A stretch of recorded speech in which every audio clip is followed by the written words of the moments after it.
Bonjour, j'espère que vous allez bien. Jour 2 pour la grève, deuxième journée d'action nationale. Et aux transports en commun s'ajoutent aujourd'hui les services publics. Les écoles en font partie. Certains enseignants se croisent les bras. La plupart des enfants restent donc à la maison. Illustration à Liège avec François Roideau et Marc Mélon. Il est 7h30 devant l'entrée de l'Athénée royal de Montenier. Ces enseignants forment un piquet de grève. Monsieur Boucher promettait de récompenser le travail. Au lieu de ça, c'est 10% de travail en plus, pas 1 euro de plus. C'est une carrière complète, on perdrait 500 euros de pension et c'est une non-indexation d'une partie de nos salaires. Les enseignants dénoncent un climat scolaire perturbé. Moralement, ils se disent en souffrance. On se rend compte que déjà dans l'opinion publique, depuis le prof-bashing des années 90, c'était très compliqué d'être prof et de l'assumer sans être critiqué constamment. Et que d'autant plus maintenant où de nouvelles mesures arrivent et explosent littéralement à notre visage sans qu'on puisse rien faire. C'est vraiment très compliqué. Face au piquet de grève, des parents s'interrogent. Les enfants peuvent-ils ou non pénétrer sur le site de l'école ? S'il n'y a pas de cours, je ne vais pas vous le laisser, il va rien faire. On est d'accord. Des parents n'ont pas de possibilité pour garder leur enfant à la maison. Quelques élèves doivent donc aller à la garderie. C'est un piquet uniquement pour les travailleurs.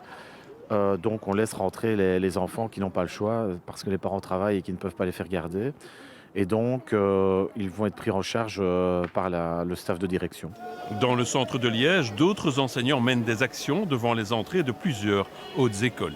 Avec les collègues de la CGSP, on fait des piquets devant tous les départements pédagogiques des écoles de Liège parce que c'est là qu'on forme les futurs enseignants qui vont être eux aussi particulièrement impactés par ces mesures. Les manifestations des enseignants vont-elles porter leurs fruits ? Certains pensent que le gouvernement de la Fédération Wallonie-Bruxelles ne changera pas ses objectifs.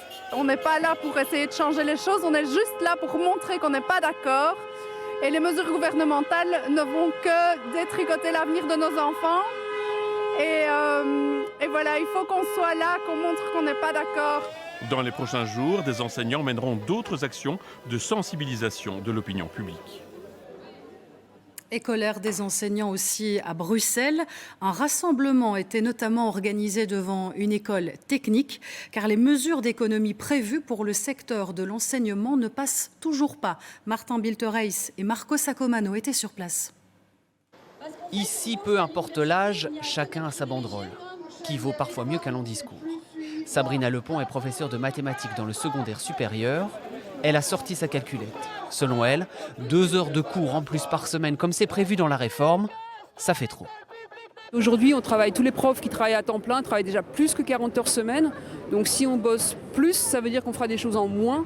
Ça veut dire moins d'interros, moins de nuances dans nos corrections. Ça veut dire moins d'activités extrascolaires. Et ça veut dire aussi des profs beaucoup plus fatigués. Des professeurs fatigués, mais qui aujourd'hui déjà se disent démotivés et découragés.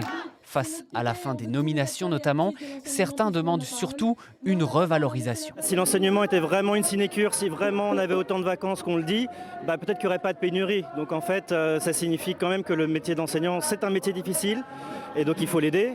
Le lieu de ce piquet n'a pas été choisi au hasard.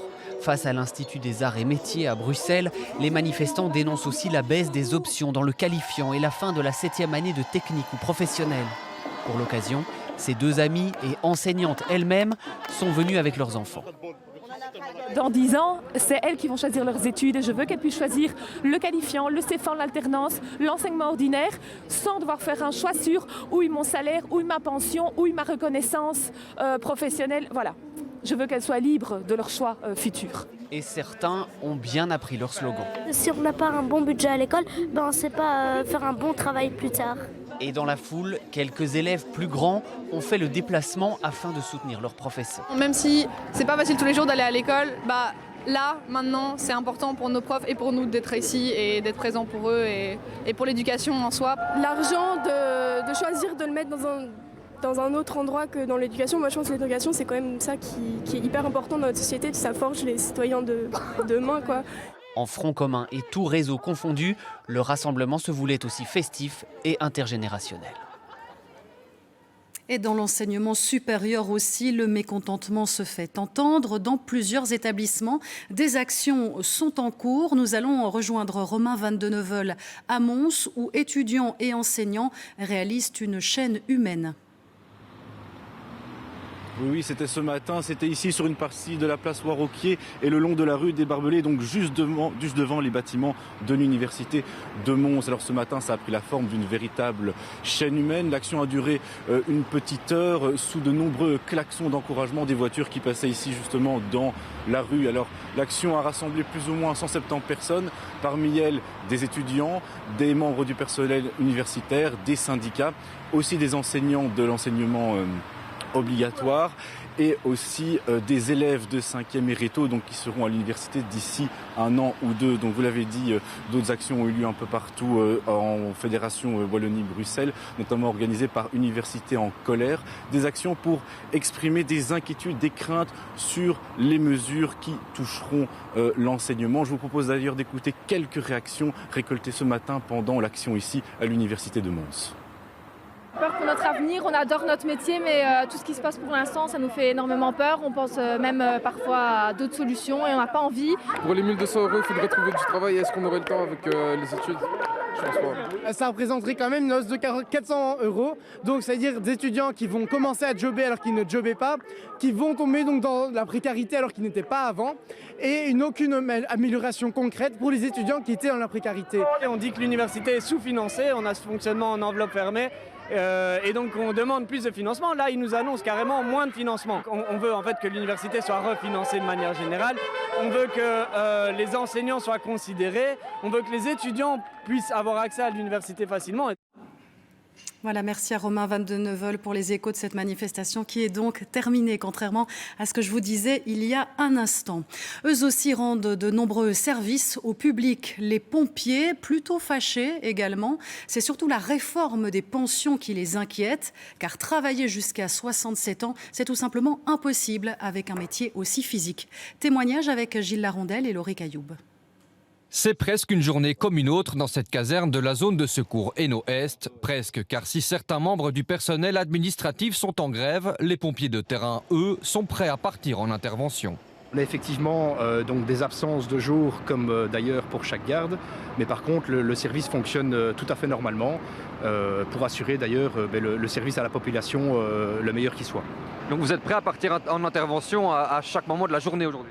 Tout à fait, que ce soit la journée ou la nuit, donc nos équipes sont effectivement au rendez-vous pour porter secours à la population. Oui. Ces pompiers de garde veulent assurer un service minimum, même si certains aimeraient eux aussi exprimer une frustration contre les mesures prises par le gouvernement fédéral.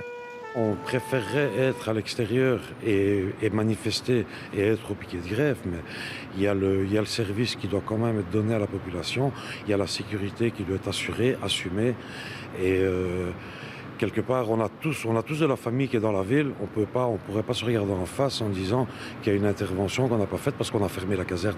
Donc fermer une caserne, c'est pas possible. Ces hommes du feu plaident également pour une reconnaissance de la pénibilité de leur travail. On demande aux pompiers d'être physiquement au point. Et maintenant, on nous dit que les congés préalables à la pension, on n'y a plus droit ou alors il faudra travailler ailleurs. Il y a le calcul de la pension qui est complètement différent. Et donc, quelque part, au départ, on n'a pas signé pour ça, quoi. Au niveau de la pension, c'est vrai qu'elle a été augmentée à 67 ans dernièrement. Et donc c'est clair que pour les pompiers de terrain, c'est une situation qui est très peu acceptable, étant donné que les pompiers ont quand même aussi une espérance de vie qui a d'ailleurs été prouvée par quelques études, qui est inférieure à la moyenne nationale. En tout, plus de 50 pompiers se tiennent prêts à intervenir dans toute la zone. Et puis arrêtons-nous aussi dans les hôpitaux. Les établissements publics sont concernés aujourd'hui. Demain, les cliniques privées seront également en grève. Et donc, regardez, les premiers piquets sont visibles aujourd'hui, comme ici au CHU Saint-Pierre à Bruxelles. Certaines consultations sont reportées, mais un service minimum aux patients est évidemment assuré et les urgences fonctionnent.